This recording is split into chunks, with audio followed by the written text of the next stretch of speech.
नमस्ते दोस्तों। ये कहानी एक क्लाइमैक्स है जो कि असली कहानी में यूट्यूब पर भी नहीं दे सकती।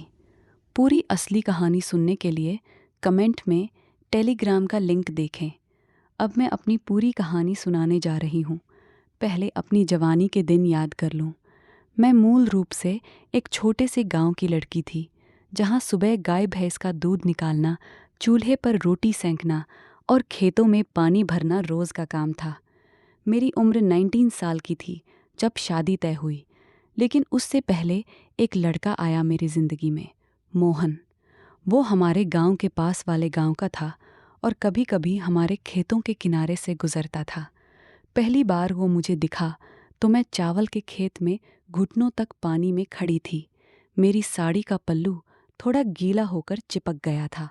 मोहन ने दूर से ही चिल्लाया, अरे सुमन, पानी में इतनी देर खड़ी हो तो पैर फूल जाएंगे, थोड़ा ऊपर आकर आराम कर लो। मैंने मुड़कर देखा तो उसकी नज़रें मेरे गीले पल्लू पर अटक गईं। मैंने हंसते हुए जवाब दिया, अरे मोहन, मेरे पैर तो मजबूत हैं, लेकिन तुम्हारी नज़रें तो कमज़ोर लग रही हैं, बार बार इधर उधर फिसल रही हैं। लगता है पानी की जगह तुम्हें कुछ और रसदार चीज़ दिख गई। वो हंसा और पास आ गया। उस दिन हम दोनों खेत की मेड़ पर बैठकर घंटों बातें करते रहे। उसने कहा, सुमन, तुम्हारा चेहरा इतना निखरा है कि देखते ही मन में कुछ और ही उमड़ने लगता है। मैंने शर्माते हुए कहा, ये तो सूरज की गर्मी है भाई, नहीं तो मैं ऐसी कुछ खास नहीं।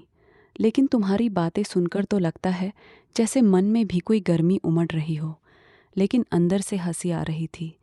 ये लड़का तो तारीफ में भी रस घोलता है, और वो रस सुनकर ही मन फिसलने लगता है। अगले कुछ दिन मोहन अक्सर हमारे खेत के पास चक्कर काटने लगा। एक दिन मैं छत पर चावल सुखा रही थी। छत ऊंची थी, मैं झुक झुक कर चावल फैला रही थी और मेरी साड़ी थोड़ी तंग होकर कमर पर चिपक गई थी।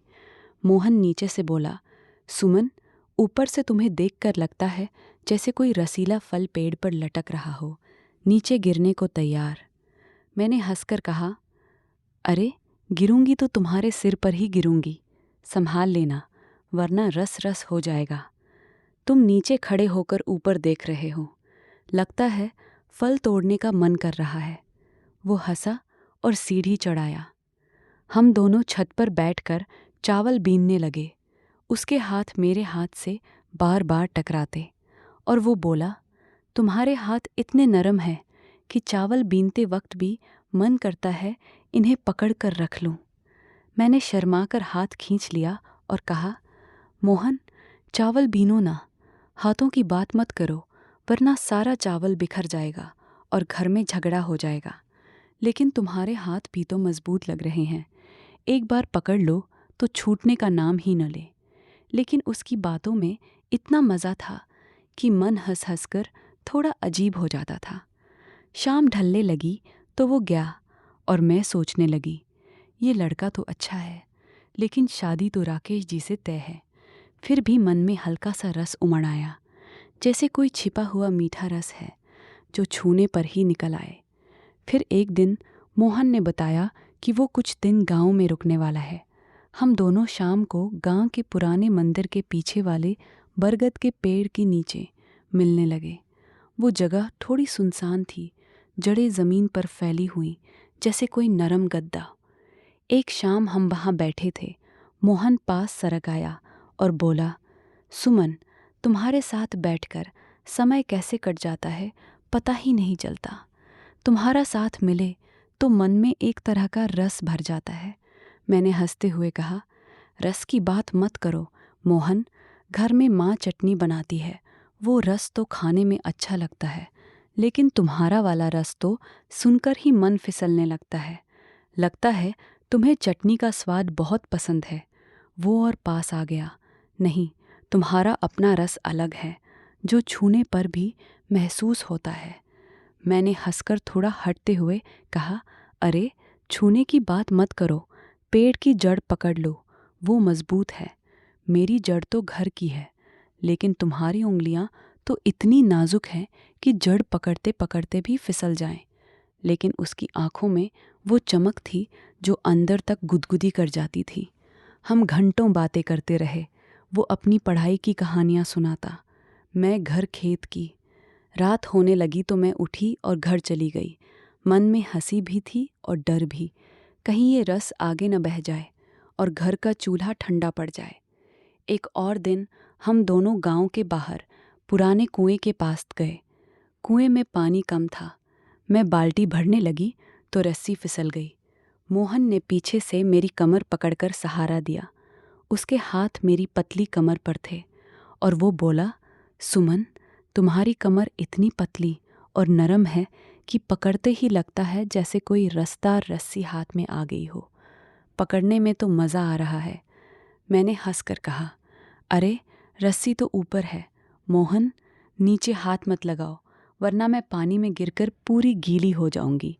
और तुम्हारा सहारा तो इतना मजबूत है कि लगता है रस्सी खींचते खींचते ही बाल्टी भर जाएगी। वो हंसा, लेकिन हाथ थोड़ा और मजबूत कर दिया। हम मिलकर पानी निकाले, फिर वहाँ बैठकर बातें की। उसने पूछा, शादी के बाद भी हम ऐसे मिल सकते हैं ना? मैंने हंसते हुए कहा, बातें तो चल सकती हैं, लेकिन उससे आगे तो रस्सी खींचने जैसा है। फिसल गई तो गिर पड़ूंगी, और घर में तो पहले से ही एक रस्सी बंधी हुई है। उस दिन हम देर तक रहे। शाम को घर लौटी तो माँ ने पूछा, इतनी देर कहाँ थी?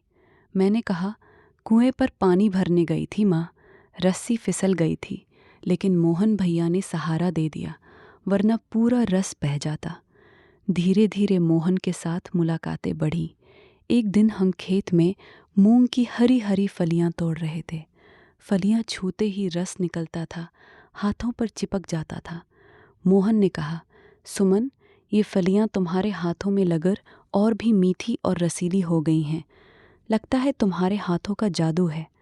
मैंने हंसकर कहा, अरे मीठी तो फलियां हैं, मेरे हाथों की बात मत करो, वरना फलियां तोड़ते तोड़ते हाथ फिसल जाएंगे।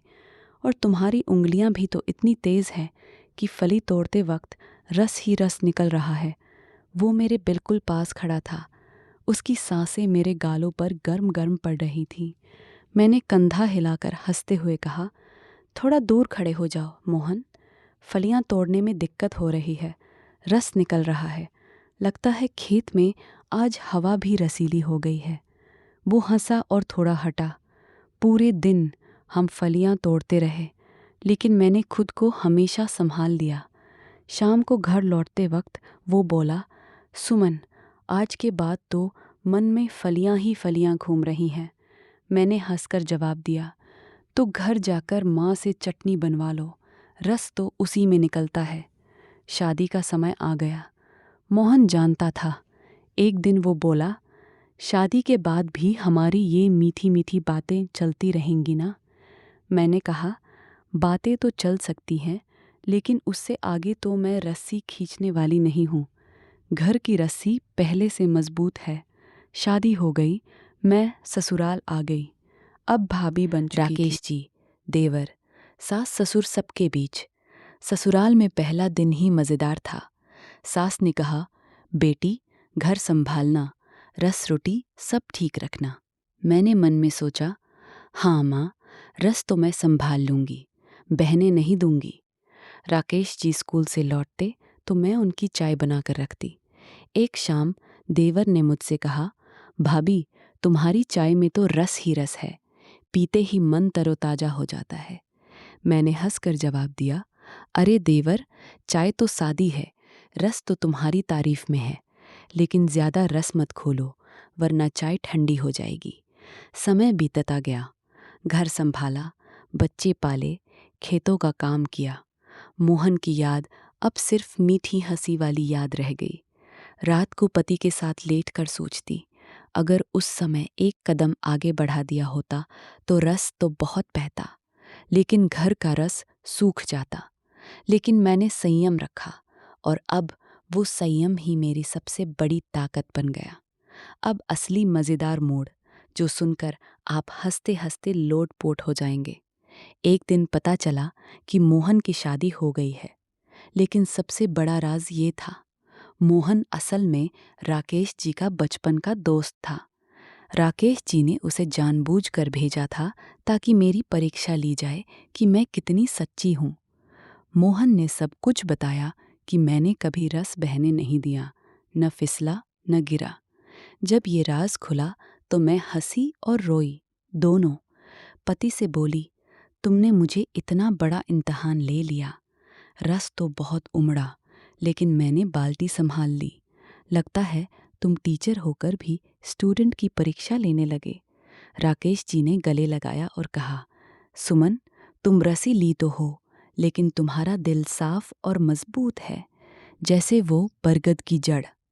अब से मैं तुम्हें रोज रसदार चाय पिलाऊंगा, लेकिन असली रस तो तुम्हारे संयम में है। अब मैं पूरी तरह खुश हूँ।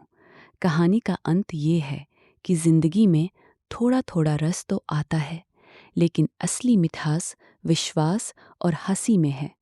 थोड़ी थोड़ी रसीली बातें तो मज़ा देती हैं, लेकिन संयम रखो तो घर का रस कभी नहीं सूखता। अब मैंने अपनी कहानी को और विस्तार से लिखा है, हर छोटी छोटी घटना को खोल खोल कर, ताकि आप भी हर पल महसूस करें। गांव की सुबह से लेकर रात तक हर मुलाकात में कितना फनी डबल मीनिंग वाला मज़ा था। जैसे खेतों में फलियां तोड़ते वक्त रस छूटना, कुएं पर रस्सी फिसलना, छत पर चावल सुखाते वक्त ऊपर से लटकना, सब कुछ घरेलू भाषा में हंसी के साथ। सुबह की शुरुआत गांव में हमेशा रसीली होती थी। मैं गाय भैंस को दूहती तो दूध की धार फुहार की तरह निकलती और मोहन कभी कभी दूर से देखता।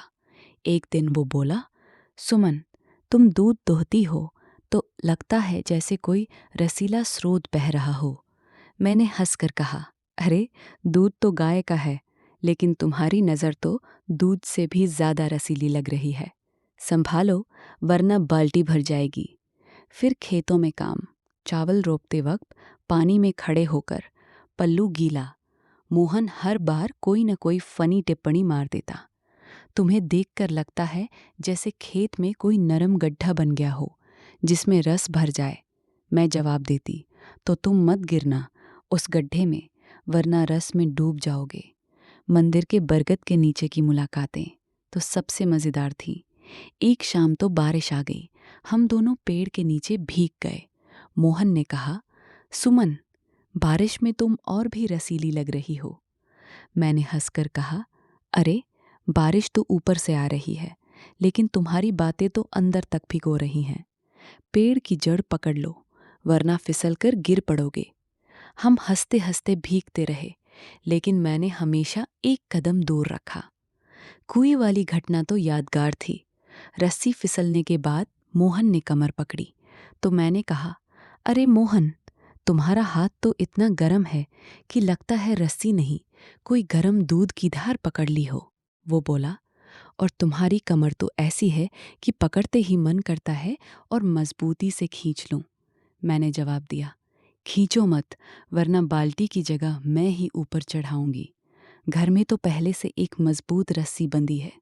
खेत में मूंगफलियां तोड़ते वक्त तो रस छूटता ही था, लेकिन मोहन ने कहा, तुम्हारे हाथों से तो फलियां भी रस उगल रही हैं।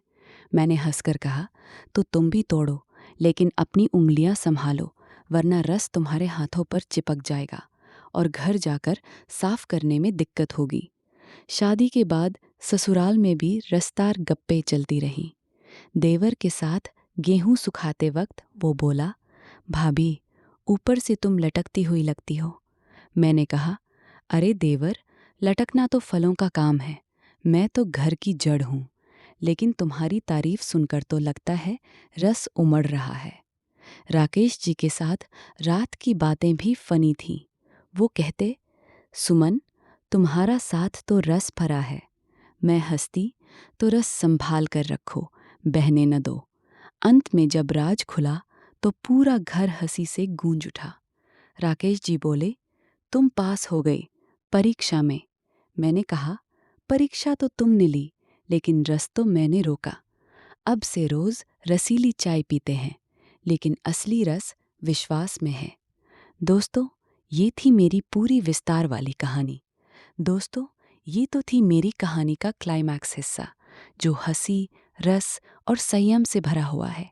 लेकिन असली पूरी कहानी, वो सारी छोटी छोटी मुलाकातें, वो गुप्त गप्पे, वो और भी ज़्यादा रसीली और विस्तार वाली घटनाएं जो मैंने यहाँ नहीं बता पाई, वो सब कुछ टेलीग्राम पर ही उपलब्ध है।